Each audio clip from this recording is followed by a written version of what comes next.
Welcome, ladies and gentlemen. Today we're going to talk about Kanye West, the controversial figure Kanye West, and how he used the law of attraction to succeed in life and in his professional career. For those of you who want to know more, please stay tuned till the end of the episode.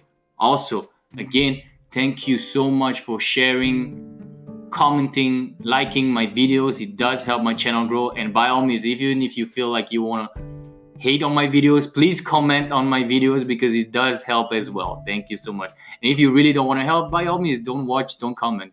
It also works for you. Anyway, it's all about love. Let's begin. Kanye West is a controversial figure. However, nobody can deny his genius. He's the second most decorated hip-hop artist of all time, right behind Jay-Z, with 21 Grammy wins. He's also a record producer, fashion designer, and as of now, a new member of the $1 billion club. Kanye West was born in ATL, Atlanta, Georgia in June 8, 1977. His father, Ray, was a photojournalist and was also a politically active person in the Black Panthers movement. He later became a Christian counselor. His mother was a teacher who became a professor of English at the Chicago State University. She then became her son's manager until her death in 2007. Kanye West's parents divorced amicably when he was 3 years old. He was raised by his mother in the South Shore middle-class neighborhood of Chicago and spent his summers with his father. As a young teenager, he became drawn to the South Side hip-hop scene of Chicago. He later graduated from high school and won a scholarship to study at Chicago's American Academy of Art. He dropped out of college to pursue music and start recording his first album. At first, he started producing local artists. He then moved to New York where he got his first big break as a producer, producing songs for Jay-Z at first and Mos Def, Talib Kweli, Ludacris, Beyonce, and other prominent names in the industry. Kanye West did not just want to be a producer, he wanted to headline, not just sit in the back. However, he was not taken seriously as a rapper. He had no street cred, which was important at that time. He was an arty, middle-class kid who wore pink polo shirts and Gucci loafers. He pleaded with the label Rockefeller to let him rap, but Jay-Z, one of the founders, did not see him as a good fit. They were all hustlers at that time, from the streets.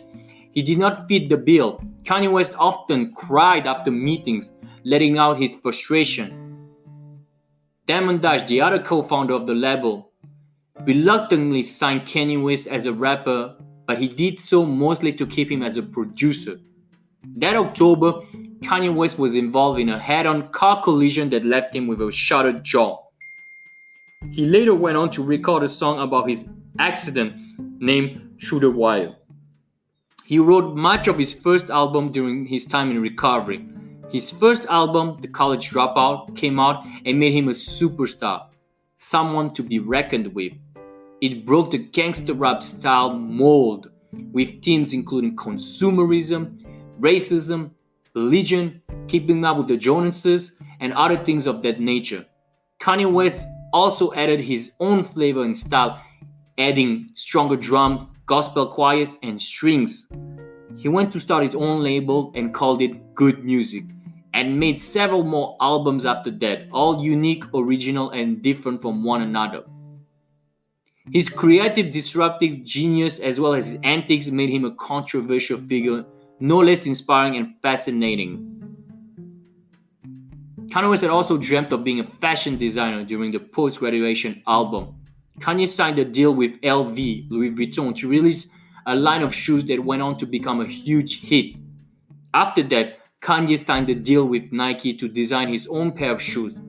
Two of the most models of shoes came out, the Nike Air Yeezy, and a few years later, the Nike Air Yeezy 2. Although the shoes were a major hit, Kanye West was not satisfied with his collaboration with Nike. Kanye West had little control and was treated as a designer more so than a partner. After all, Nike is the behemoth of the sports shoes industry. They really did not need Kanye that much. Kanye West decided to bring his talent to Adidas. In 2013, West severed ties with Nike and signed a $10 million deal with the German brand. Adidas gave Kanye full creative control over the direction of Yeezy sneakers and a percentage of all royalties. In 2016, Kanye West solicited the help of Mark Zuckerberg, founder of Facebook. Kanye West claimed that he was $53 million in personal debt. He tweeted the young founder of Facebook to see if he would come to his aid with $1 billion. Although we don't have the exact number, it is pretty clear that Kanye West had lost a lot of money in his first ventures in the fashion industry. He started a label named Pastel, who shuttered after 7 months. He's tried to start a line of high-end women's wear carrying his name, Kanye West, but was quickly denied. The line never made it to the stores. He also put $30 million in a collaboration with the French denim label APC. Kanye also said that he did not receive any royalties from Nike for his shoes. For industry insiders, it is clear that Kanye West did not foresee how difficult it would be to break into the fashion world and survive. Now fast forward to 2020, Kanye West has officially become a billionaire. Most of his earnings come from his Yeezy collaboration with Adidas. It took a while to burst out in the world of fashion, but he is now part of the billionaire club, thanks mostly to his deal with Adidas and the success of his shoe line. Now let's get into the nitty-gritty of how he did it, how he succeeded to this level. Sheldon Adelson, the billionaire owner of the Sands Casino, said in an interview that you need to change the status quo in order to succeed. Well, that's exactly what Kanye did. He never wanted to accept anything other than who he wanted to be, to become. He came to the hip-hop scene as a rapper and was not welcome. He did not budge. Yes, he cried and was frustrated, but eventually he did it. He became one of the most prominent hip-hop artists of all time. He revolutionized the way hip-hop was done and refused to be put in a box. He kept on expressing himself through his albums in different ways. However, it was not enough for him to just be a rapper. He had always wanted to become a designer, and that's what he did. It was not always rainbows and butterflies, but he made it and can now smell the roses. Even in his personal life, he married into the Kardashian Jenner family, which is also a very controversial move. Wherever you might think of it, he's always following his own path. He's always walking to the beat of his own drum, which brings me to my next point. Kanye West said that so many people are slowed down by the perception they have of themselves. He refused to let it be the case for him. Ralph Waldo Emerson said, "To be yourself in a world that is constantly trying to make you something else is the greatest accomplishment." By that definition, we can say that West is a greatly accomplished person. The task of being yourself is not an easy one. For a simple reason, being you might more or less differ from the rest of the world, and it is uncomfortable to put yourself out there vulnerable, naked in front of all those judgmental eyes. What is the alternative? Living a life, settling? Henry David Thoreau said that most people live lives of quiet desperation, which means they avoid the path that would lead them to their higher self. Define yourself and change your story. The rest does not matter. The rest will unfold from that point on. Wherever you are, there you are. But your history is not your destiny, and you can decide what is best for you and forget the naysayers, especially when most of the nastiest naysayers are in your own head. Haters will be at every corner, not always, but especially at the beginning, and especially if you are in the public eye. You will have to deal with the negativity that comes with the territory, and it is not always fun. You need to know when to be deaf to the noise and when to have open ears. A lot of criticism that will come your way will be filled with unwholesomeness. That's where you need to let go. Yet you still need to be open to everything and learn. Always keep a white belt mentality. More importantly, you need to detach from your ego. Do not let it go to your head either way. Listen to the words of the Buddha and Kipling. As a solid rock remains unmoved by the wind, so the wise remain unmoved by praise and blame. If you keep your head when all about you are losing theirs and blaming on you, if you can trust yourself when all men doubt you, but make allowance for their doubting too, if you can wait and not be tired of waiting, or being lied about and don't lean in lies, or being hated and don't give way to hating, and yet don't look too good nor talk too wise, you'll be a man, my son. After Kanye West had his accident, and not unlike a lot of people in the same situation, he found a new way to appreciate life. As corny as it might sound, life is too short and unpredictable to waste it on negativity. Kevin Hart talks about relentless positivity. He talks about not giving way to negativity, for it will only drain you of your precious finite energy. It might seem hard for a lot of us, depending on where you stand at the moment, but it is a worthwhile aspiration, and it does not need to be a hard one. Oftentimes, we don't realize that we are simply not allowing ourselves to be happy, joyful, and positive. We refuse ourselves that joy. We might disagree, but how many times were you having a great time, a great moment, and all of a sudden, some negative thoughts started entering your mind and you started dwelling on them? As a consequence, your good vibe was slowly or quickly destroyed. That's a refusal. That's you accepting the negative thoughts and refusing to sustain that moment of joy, of happiness. I was reading the book Happy Money by Japanese author Ken Honda.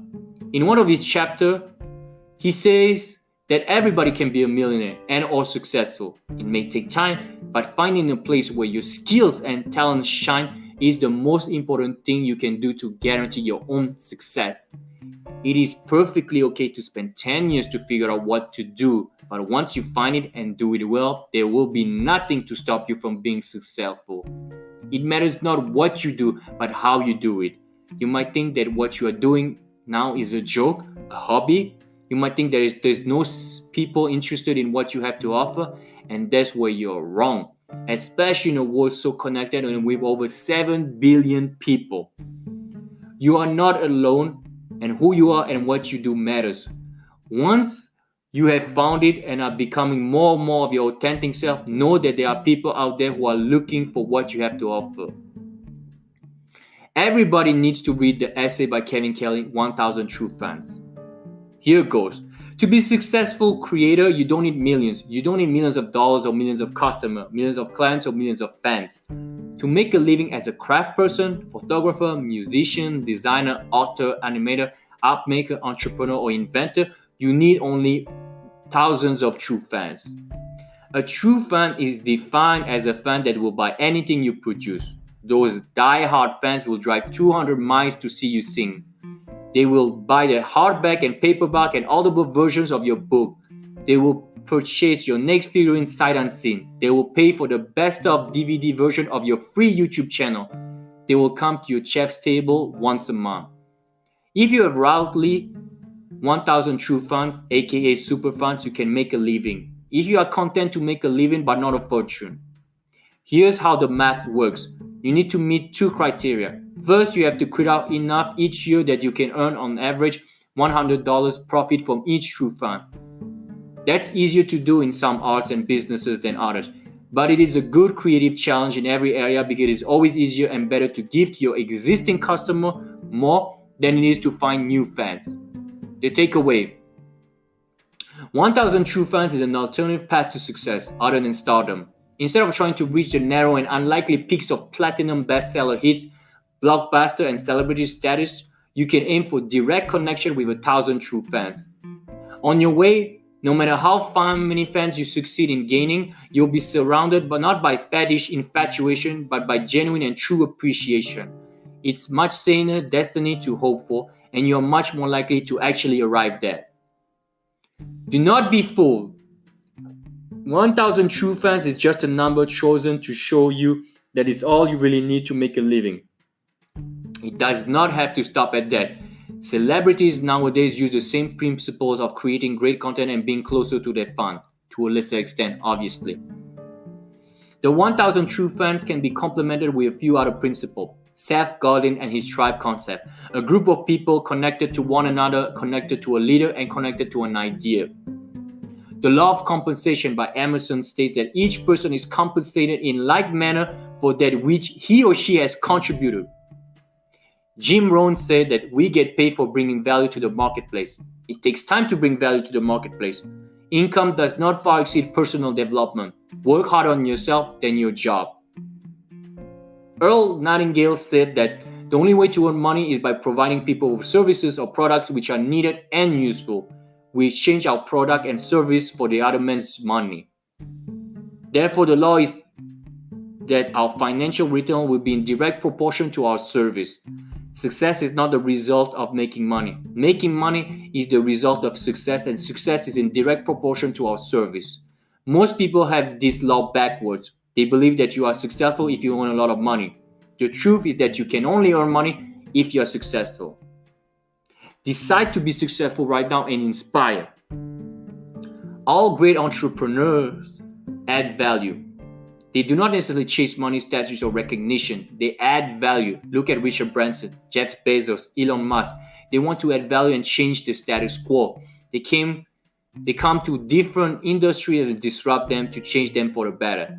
That's what Kanye West did. He was successful already, then he made a ton of money and had a ton more successes.